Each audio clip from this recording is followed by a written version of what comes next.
Hoy vamos a contar con un buen tiempo para compartir esta palabra. Espero que el reflejo de los reflectores me dejen ver bien el texto en las Sagradas Escrituras. De todos modos, lo que voy a leer es absolutamente conocido, muy conocido por todos nosotros. Y está en Génesis capítulo 1, nuestro principal pasaje, porque vamos a descubrir cómo Dios operó sobre una creación que por alguna causa entró en caos, entró en crisis, y cómo Dios operó.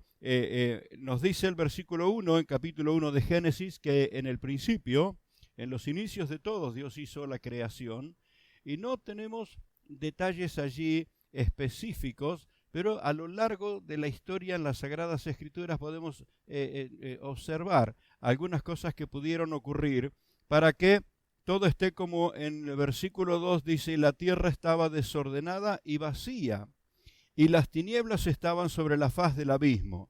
Y aquí quiero que pongas toda la atención. Y el Espíritu de Dios se movía sobre la faz de las aguas.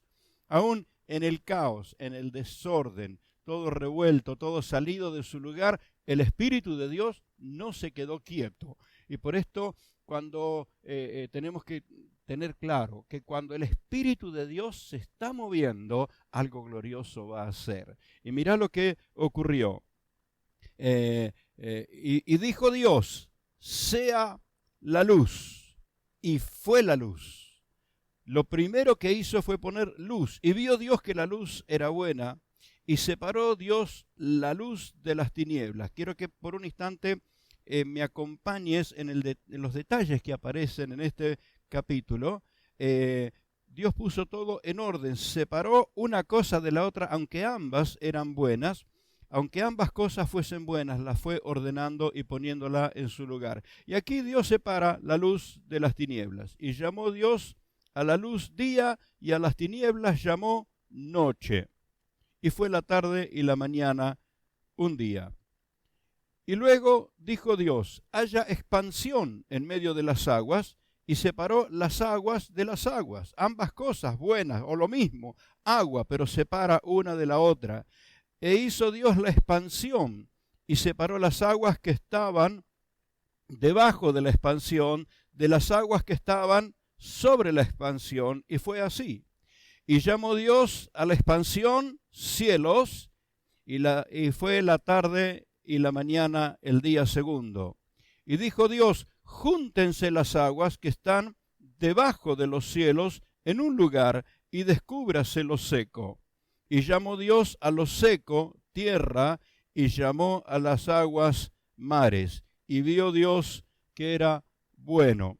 Es decir, comenzó todo por poner en orden las cosas. Dios comenzó ordenando el espacio donde inmediatamente iba a continuar la otra parte de la creación. No hubo creación sin que hubiera orden primero. Y así trabaja Dios, para que pueda formar en nosotros, desarrollar en nosotros, instalar en nosotros dones que son gracia del cielo. Él va a trabajar primero en ordenar las cosas. Y por esto, esta mañana, en este día, quiero invitarte a tener una oración, y vamos a meternos de nuevo en este desafiante tema que tiene que ver con nuestra interioridad, nuestra estructura interior, nuestro ser interior. El que siempre decimos es más grande que el de afuera. Oramos. Padre del cielo, en el nombre de Jesús pedimos que tu gracia, tu presencia nos acompañe en esta hora, y te rogamos, Espíritu Santo, enciende tu luz adentro de nosotros para poder ordenar todo nuestro ser, toda nuestra interioridad, y disponernos, prepararnos para el desarrollo de lo que querés hacer con nuestras vidas. Nos entregamos en tus manos y pedimos ahora, Señor, danos tu ayuda para comprender la palabra que compartimos en este momento. Te lo pedimos en el nombre de Jesús.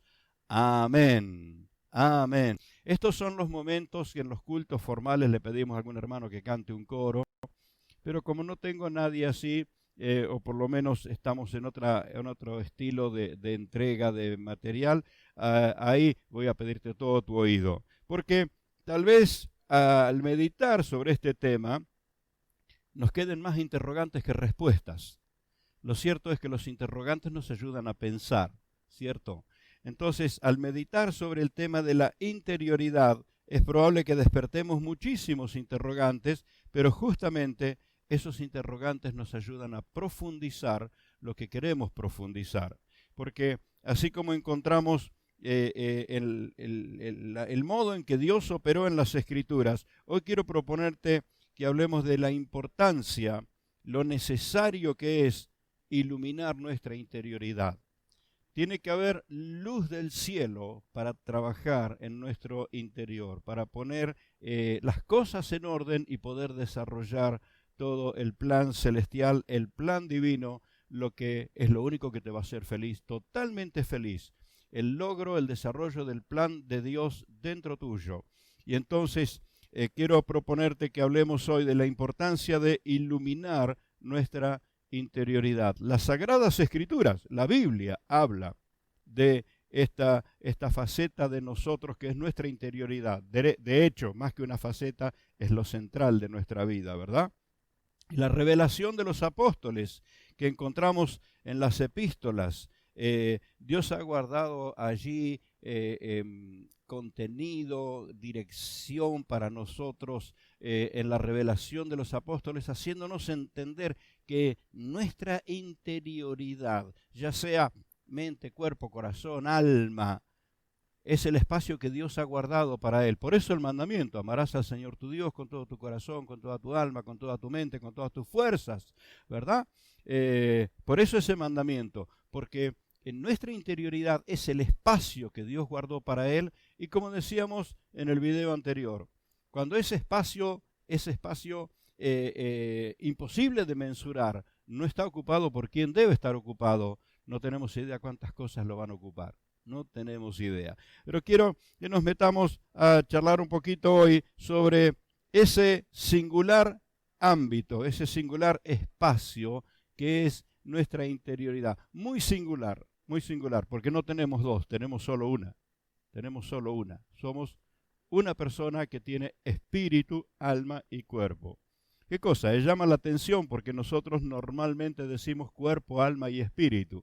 Esto nos hace ver que nosotros partimos siempre desde lo que se ve, desde lo exterior. Pero cuando leo en las Sagradas Escrituras, especialmente en el libro de Tesalonicenses, allí cuando el Espíritu de Dios nos está nutriendo a través de las Escrituras, lo menciona al revés que nosotros: el espíritu, el alma y el cuerpo, como que arranca bien de adentro, bien en nuestra interioridad. Lo cierto es que esa interioridad es un escenario viviente. Es un escenario que está siempre en acción, donde de un modo u otro, con el telón abierto o con el telón cerrado, siempre hay acción en ese escenario. El dicho común dice: la procesión va por dentro. Y aunque no se vea de afuera, aún detrás de una sonrisa amable puede haber una tremenda carga de angustia, una tremenda preocupación, o detrás de un rostro que está serio porque está concentrado en lo que está viviendo por dentro, haya toda una expectativa muy apasionante. Lo cierto es que es verdad, va por dentro, está siempre activo ese escenario. Bueno, así vivimos, con un desfile de innumerables actores actuando dentro nuestro, y esto conforma el diario vivir. Lo cierto es que está entre lo más desconocido para nosotros mismos. Decíamos en el contenido anterior que los seres humanos se han dedicado a investigar del mundo que los rodea, de los mares, de las alturas, del cielo, de la profundidad de la tierra. Bueno, el ser humano se ha dedicado a investigar del cosmos, pero no siempre se ha dedicado a investigar de este mundo interior que tenemos, de este universo que tenemos dentro nuestro y que hace a nuestra persona. Por lo tanto, puede ser que sea tal vez lo más desconocido para nosotros mismos. Voy a contarte una historia hoy, tiene mucho que ver con mi juventud, con mi adolescencia, por esto me gusta contarla porque me recuerda a aquellos tiempos. Yo tenía unos 15 años y estaba trabajando en una mueblería que hacía muebles, expositores para comercios, y llegó un señor un joyero, y quiso hacer todo el amoblamiento de su joyería, pero el estilo de terminación que tenían los muebles no era lo que este hombre quería. Y él le dijo al patrón: a mí me gustaría que me lo lustres un poquito mejor. Y entonces el patrón lo hizo muy sencillo. Me llamó y me dijo: el hombre quiere algo bueno. Y me puso en un compromiso, pero el joyero, tratando de alentarme, de animarme, me mostró el reloj que tenía puesto, un Invicta Corona dorado, estoy hablando de muchos años atrás, brillaba por todos lados, y me dijo: este reloj es tuyo si me lo haces lindo a los muebles. Así que sabés cómo me esmeré. Trabajé en los ratos del mediodía, no volví a mi casa, me comía un sanguchito, una fruta, y ahí estaba, y le puse toda la dedicación. Por cierto, bueno, cuando llegó el día de retirar los muebles, los miró por todos lados, hacía gestos de aprobación, llamó al patrón, llamó al capataz, y me llamó y me dijo: realmente están muy lindos, me encanta, me gusta. Y desabrochó el reloj y me lo entregó delante de todos. Ahora, quiero que te sitúes en el tiempo. Hoy, a un chico de 15 años le regalás un reloj y te dice: bien, gracias, se lo pone en el bolsillo. Pero en aquellos tiempos, un reloj era como que te regalaran un auto 0 kilómetros. Quiero que dimensiones el sentimiento, lo que me provocaba eso, cómo me habían estimulado. Así que me regaló ese reloj, y bueno, del primer momento lo puse en la muñeca, brillaba por todos lados. Íbamos a jugar al fútbol y no me sacaba el reloj, pero en un golpe, ¡pac!, quebré una patita. Así que fui con el reloj y la malla al joyero, me lo reparó, y listo. A los pocos días, jugando otra vez, lo volví a romper. Y entonces fui de nuevo y me lo reparó. A los pocos días, claro, nunca en la vida había tenido un reloj, no sabía cómo cuidarlo. El reloj se detuvo, se paró. Y tuve eso de curiosidad de sacarle la tapita. Y cuando saqué la tapita, encontré allí algo que me parecía que podía ser que lo estuviera estorbando, y lo saqué. Pero el reloj no arrancó. Le volví a dar cuerda y no arrancó. Así que finalmente, la tercera vez, volví al relojero, y él hizo eso que lo habrás visto tantas veces, ¿no? Cuando toma el reloj, se pone la lupa acá en el ojo y lo abre y lo mira, y mira el reloj y me mira a mí. Y me dice: vos sacaste un pelito de acá adentro. ¿Y qué le iba a decir? No me podía esconder. Y le dije: sí, porque pensé que molestaba a la máquina. Y el hombre dejó el reloj arriba de su banco de trabajo, se cruzó de brazos y me dice: simplemente lo mataste para siempre, lo que le sacaste era la cuerda. Y puede ser que nuestra interioridad para nosotros sea tan desconocido como para mí el pelito del reloj. Parecía insignificante, y bueno, si con todas las demás cositas que tiene, si eso está o no está, y lo maté, le quité lo que le daba la vida a ese reloj. Nuestra interioridad es así como un reloj en las manos de quien no lo sabe manejar. Por esto la importancia es que descubramos cómo funcionamos por dentro, para que no le vayamos a sacar justamente lo que le da la vida, justamente lo que hace que nuestro ser tenga existencia. Puede ser que para nosotros nuestra propia interioridad sea tan rara y extraña como para mí fue el pelito adentro del reloj. Espero que no lo vayas a sacar, que le des lugar, que le des importancia, que le des sentido, que trabajemos con eso, porque allí está la vida. Nuestra interioridad se enfrenta a permanentes cambios. Cambios todos los días. Y ahora, ¿qué decir? Tiempo de pandemia, tiempo de cuarentena, bueno, a la expectativa de las noticias, qué cambio hubo, qué se puede hacer, qué no se puede hacer, todos estos cambios, vertiginosos cambios en nuestro diario vivir, y tenemos que decir, la vida se ha acelerado. En el mundo entero la vida se ha acelerado. Todo va en un ritmo tan vertiginoso, y los cambios que se dan, independientemente al mundo que nos rodea, cambios que se dan en las mismas personas, como, bueno, pérdidas personales, pérdidas de seres queridos, la amenaza de situaciones de salud, de trabajo, cambios en la vida laboral, los efectos de catástrofes meteorológicas. De pronto llovió, vino una inundación y te llevó todo y era imposible de sostenerse. Es decir, los impredecibles de la vida. Nuestra interioridad está confrontada permanentemente a los cambios que se dan por lo impredecible de la vida. Grande desafío. Por eso estamos en permanente proceso y de esto vamos a hablar instantes más adelante. Pero ¿por qué hablar de la interioridad y observar estos detalles? Es por la importancia que tiene. Es tan importante como ese pelito adentro del reloj. No lo descuides, por favor, porque allí está la vida. Allí está. Hoy vamos a compartir un material fuerte, de inspiración y al mismo tiempo de confrontación. Es tan, pero tan importante nuestra interioridad. Y voy a ilustrártelo con un poco de historia. Historia que todo creyente, todo lector de la Biblia conoce. Toda persona que, bueno, ha escuchado predicaciones. ¿Quién no escuchó hablar de Israel en Egipto, de Israel cruzando el desierto? Pero voy a apelar a esta historia bien conocida como una ilustración muy contundente de lo importante que es nuestra interioridad. No sé a cuántos les ha llamado la atención, pero creo que a la mayoría, que en la exterioridad el pueblo hebreo en el desierto fracasa desde el comienzo.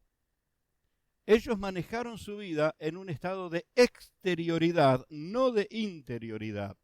Y vamos despacio en esto porque es una ilustración muy contundente para que comprendamos la importancia de la interioridad.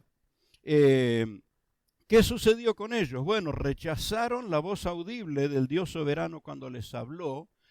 Ellos rechazaron la voz del Señor. No quisieron tener la voz de Dios dentro de ellos. En la exterioridad necesitaron de símbolos, de rituales, de personajes representativos, de objetos alternativos. Necesitaron de todo eso porque prefirieron vivir la exterioridad. Bueno, ese fue también el error del mismo Moisés. Cuando Dios trata con él cuestiona a Dios.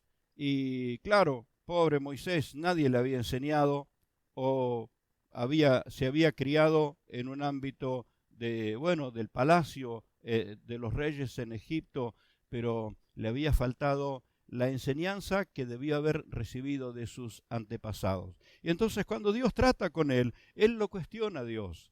Y por último empieza a poner excusas. Y dice, no, porque yo no sé hablar, no, porque no me van a creer. Entonces es como que Dios dice, bueno, de alguna manera lo vamos a hacer. Si no vas con convicción, yo voy a poner a tu lado a tu hermano Aarón para que te ayude. ¿Y qué más? Bueno, a ver ese palo que tenés en la mano. A ver, vamos a usar esa vara para que hagas señales. ¿Qué? Aarón no está viviendo adentro de Moisés y la vara no está adentro de Moisés. Si usted se da cuenta, cuando una persona se cierra a la operación del Espíritu de Dios, entonces empieza a apelar a la exterioridad. Y ese error hace que el pueblo fracase y que el mismo Moisés con mucho dolor no llegue a entrar en la tierra prometida.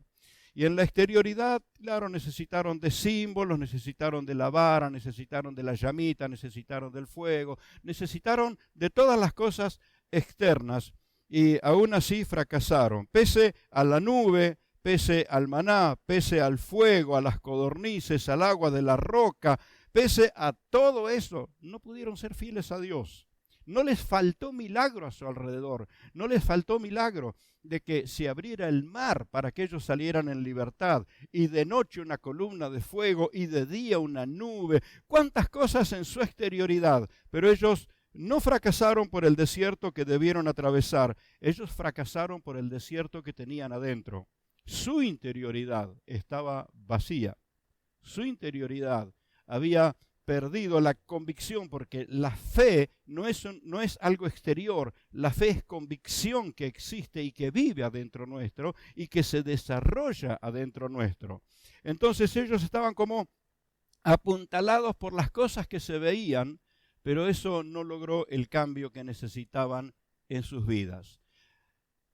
Es posible que haya personas que están escuchando esta palabra y que no pueden negar que han visto milagros, que han participado de milagros, que conocen a personas pero no tienen nada viviendo adentro suyo. Todo eso que usted ve y que ha conocido hace a tu exterioridad, pero la experiencia que tenés con Dios cuando te relacionás con Él, eso hace a tu interioridad. Y no voy a quedarme mencionando solamente el fracaso de los que fracasaron en el desierto en 40 años, porque quiero hablarte de los que triunfaron bajo la esclavitud en 400 años. Mirá qué diferencia.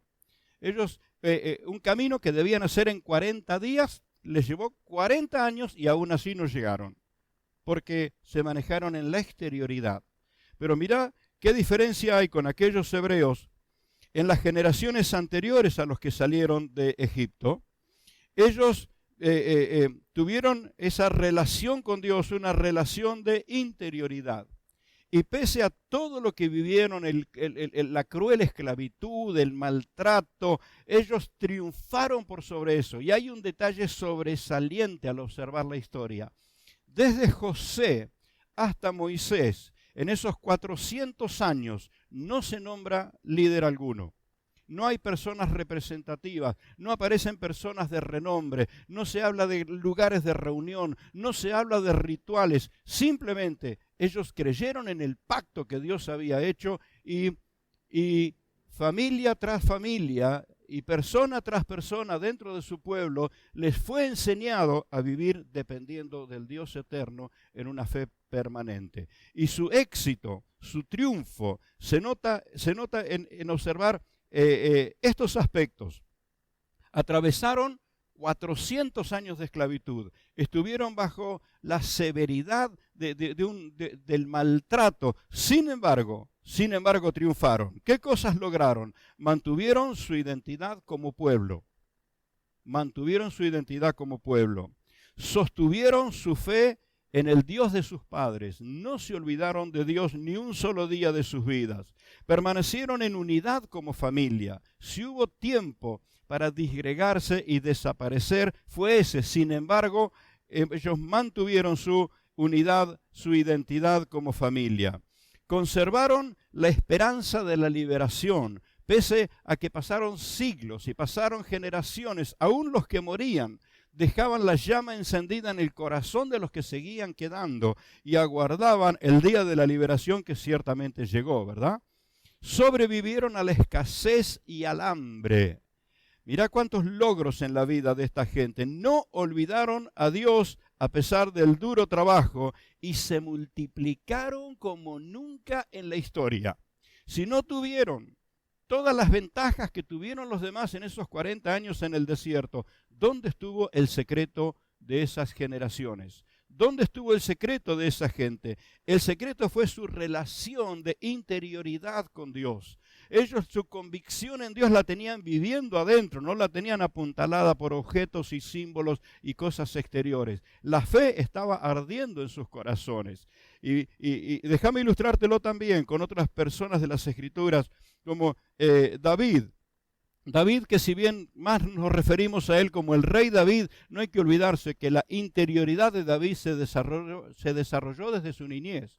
Era un chico, un jovencito, un adolescente, sin nadie que le enseñe muchas cosas, pero él allí a solas en el campo, cuidando las ovejas de su padre, luchó contra leones y contra fieras, con una vida de relación tan ligado con Dios, con una interioridad tan encendida que no le tuvo miedo a nada, ni siquiera al gigante cuando lo tuvo que enfrentar. ¿Dónde estuvo el éxito de estas personas? En esa relación de interioridad con Dios. Por esto es que David gana ese renombre que lo reconocemos como el hombre conforme al corazón de Dios. no indaguemos mucho de su vida porque fue tan imperfecto como cualquiera de nosotros. Hizo errores iguales a los nuestros y algunos errores mucho peores que los nuestros.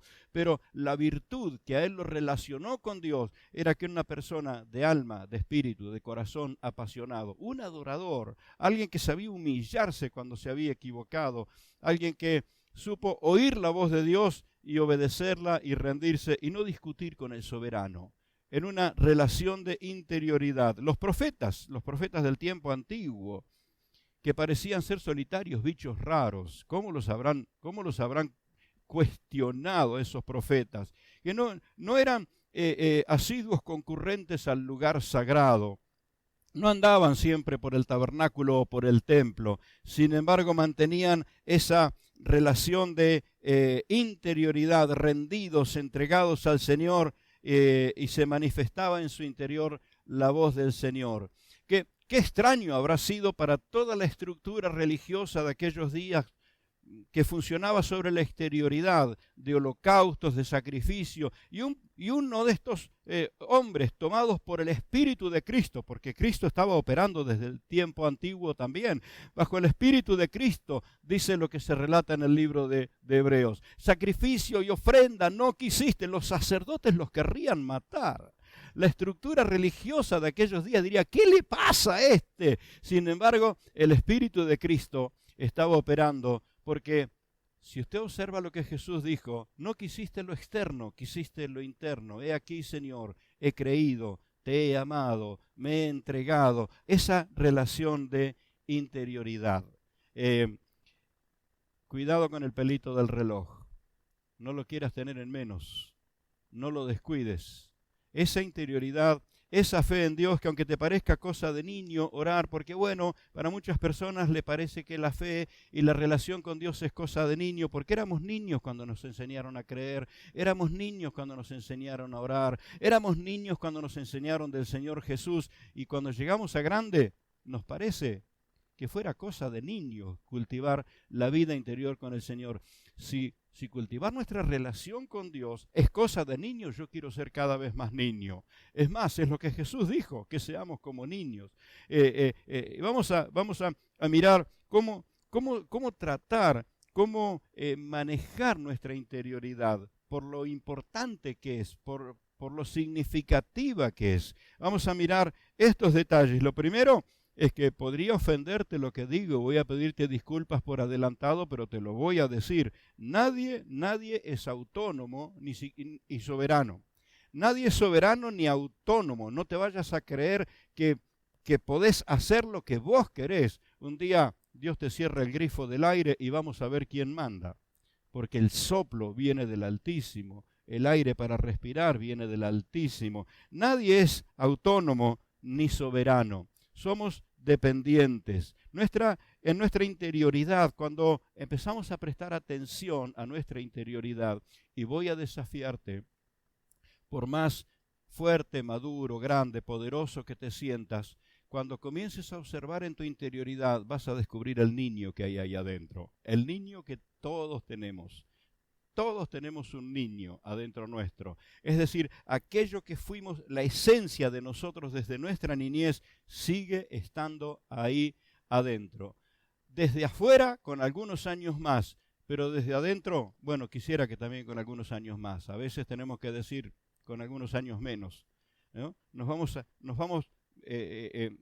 Vamos creciendo de afuera y vamos retrocediendo por dentro, y esto es lamentable. Pero estoy hablándole a gente que tiene todo el corazón esta mañana, en este día. Yo he tratado con gente que parecía ser muy resuelta, muy dura, casi con actitudes de saberlo todo, y no para no entrar en ningún tipo de discusión, simplemente les he dicho, el hombre de piedra no existe.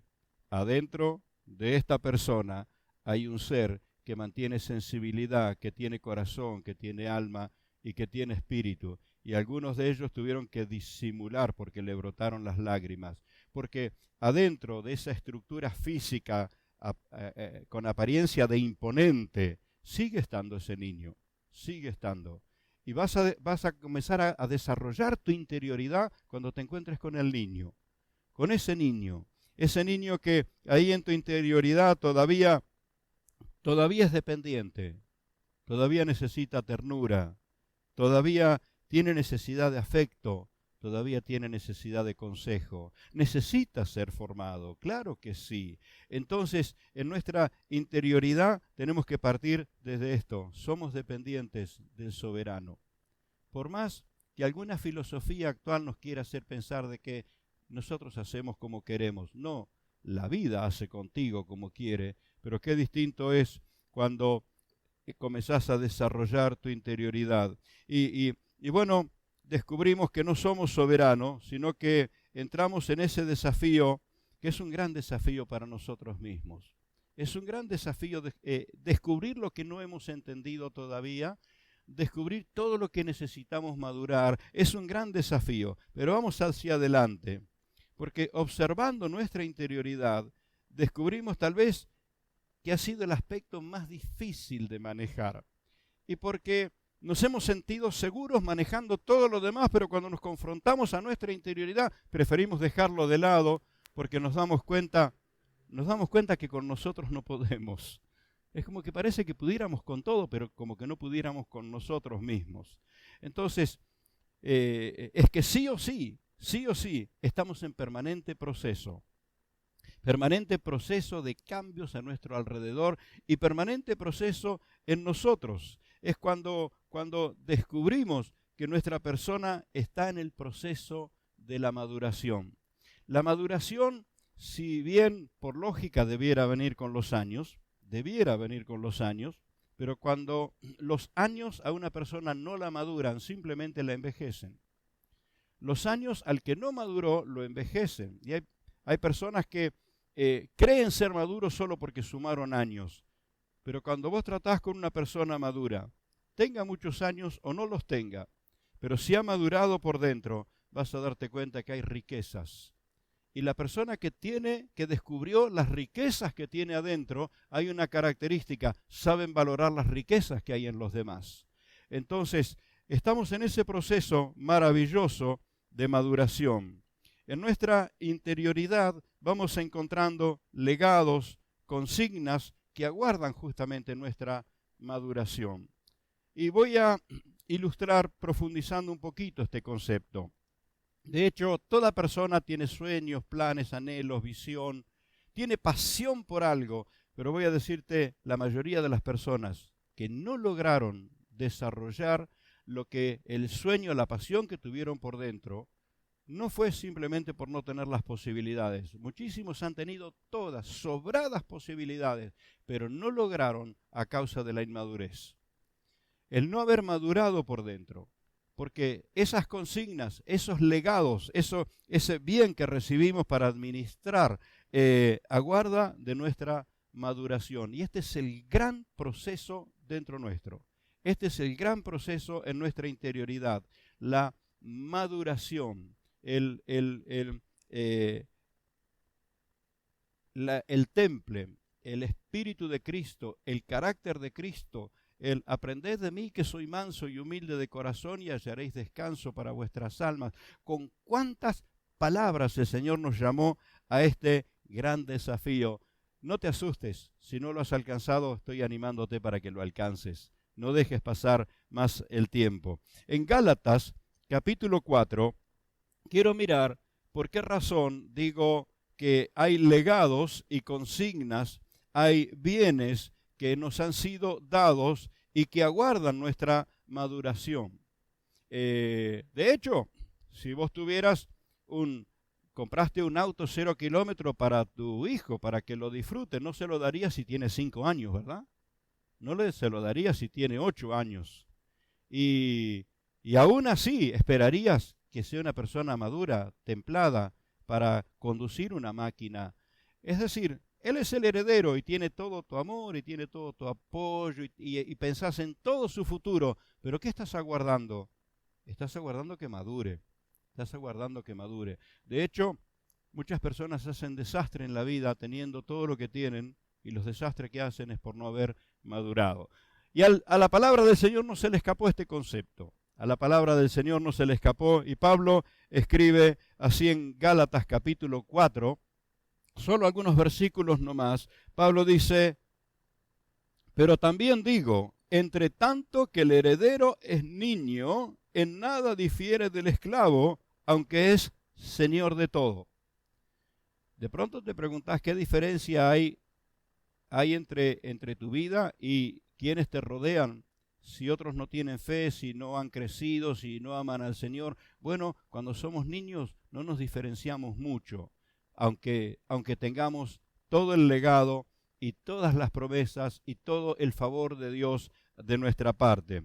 Y dice, mientras es niño, no difiere del esclavo, aunque es señor de todo, sino que está bajo tutores y cuidadores hasta el tiempo señalado por el Padre. Y ese tiempo señalado es justamente el tiempo de la maduración. Así también nosotros, cuando éramos niños, estábamos en esclavitud bajo los rudimentos de la ley.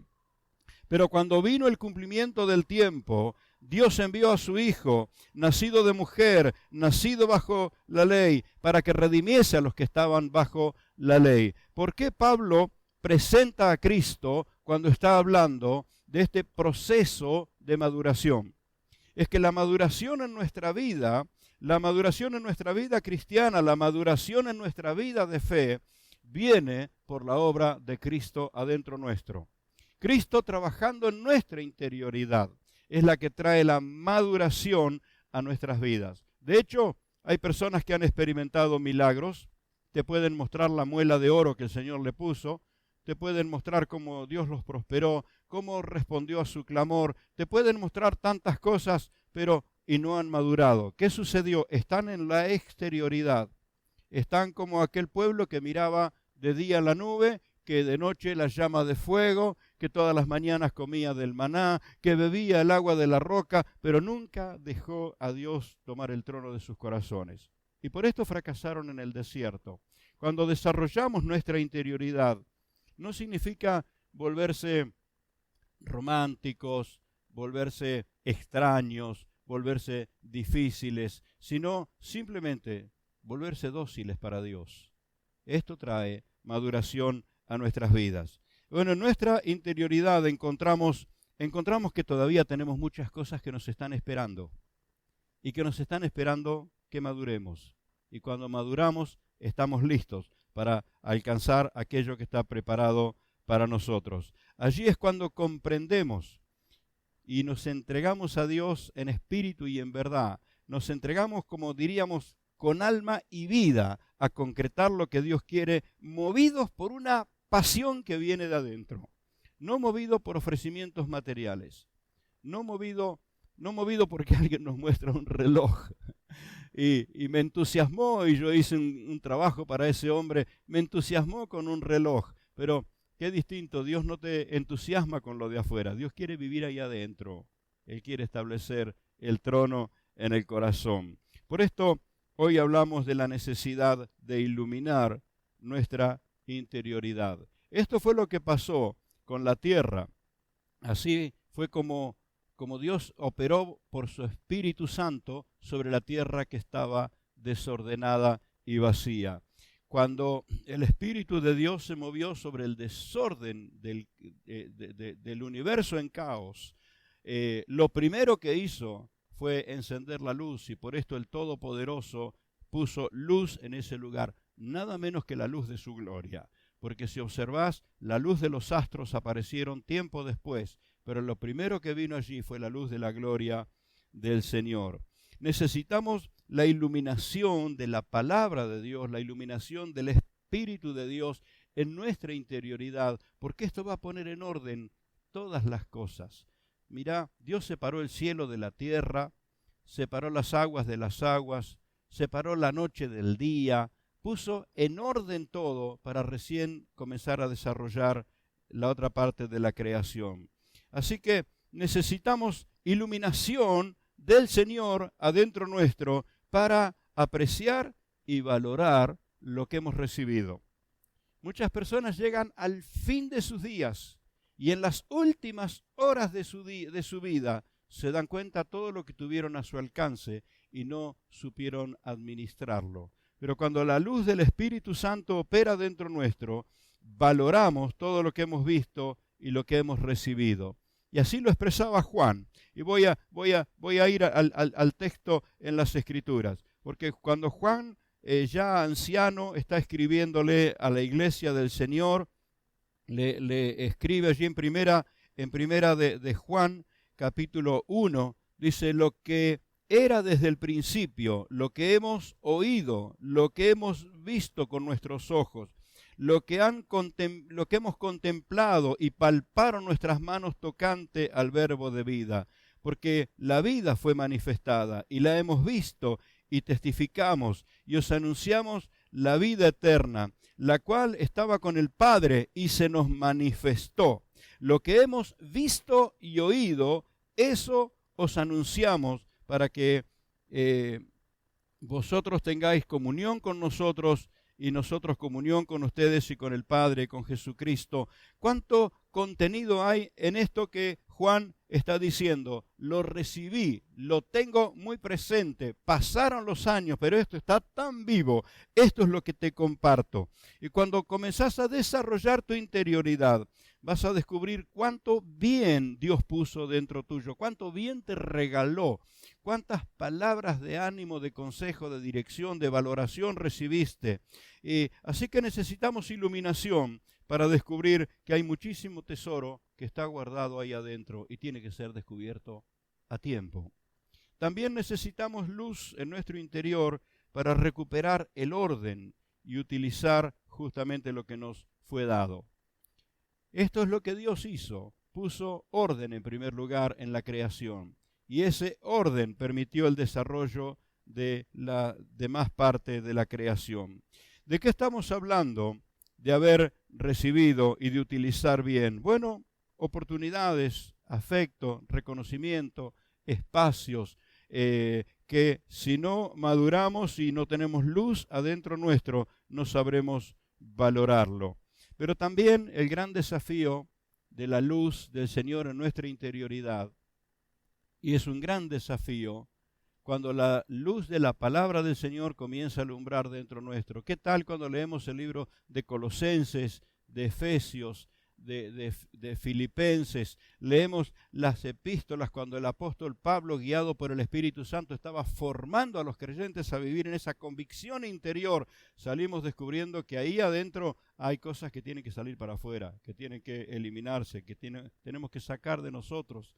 Esa interioridad tiene que limpiarse de toda contaminación de carne y de espíritu, porque tenemos lucha con el viejo Adán, con nuestra naturaleza caída. Hay que desechar lo vil, eso que ensucia el alma, todo lazo que ata a nuestra alma y no la deja desarrollar su pasión por Dios. Entonces, con la interioridad tenemos que reconocerla, descubrir su importancia y trabajar con ella, y la manera de trabajar es con la presencia de Dios, con la luz de la palabra de Dios adentro nuestro. Dios ordenó lo existente para crear lo siguiente. Así que todo lo que Él quiera hacer con tu vida va a comenzar por iluminarte y por ordenarte. Cuando Él comienza a poner en orden un corazón, está listo para nuevas etapas de desarrollo. El desarrollo de la creación necesitó luz y necesitó orden. De la misma manera, nuestra interioridad. Del mismo modo, hoy el poder del Espíritu Santo, la gloria del Señor, entran en el corazón del que recibe a Cristo como su Salvador, que le da lugar para que Él se siente en el trono del alma, del Espíritu, ahí en la interioridad, y el Señor comienza a traer luz y orden y desarrollo a nuestra vida. Si no has aceptado a Cristo como tu Salvador, yo quiero invitarte a que lo hagas. Y todo aquel creyente que algún día aceptó a Cristo y no entiende por qué no crece, no entiende por qué madura, por favor, doblando sus rodillas en oración, trabaje con su interioridad, mi hermano. Trabaje con su interioridad. A veces estamos tan entretenidos con la exterioridad, lo que me dijo aquel, lo que me hizo el otro, lo que me pasa allá, pero la verdadera necesidad la tenemos, la presencia de Dios habitando adentro nuestro. ¿Y quién no ha recibido a Cristo en su corazón? Dígale conmigo en esta hora: Señor Jesús, te recibo como mi Salvador. Señor Jesús, te entrego mi alma, mi espíritu. Líbrame de todo mal. Señor, abrime el entendimiento para decir no a lo que debo decir no y decirte sí para que tú gobiernes siempre en mi vida. Yo te bendigo en el nombre de Jesús y te prometo, voy a seguir con este tema, vamos a seguir profundizando porque nos hemos metido en el universo que es cada ser humano y que somos más grandes por adentro que por fuera. Me encanta que estés escuchando y recibiendo esta palabra porque estamos trabajando juntos en esto que tanto bien nos hace, ordenar nuestra vida interior para que la luz de la gloria de Dios se haga manifiesta. Te bendigo en el nombre de Jesús. Solo contigo quiero andar.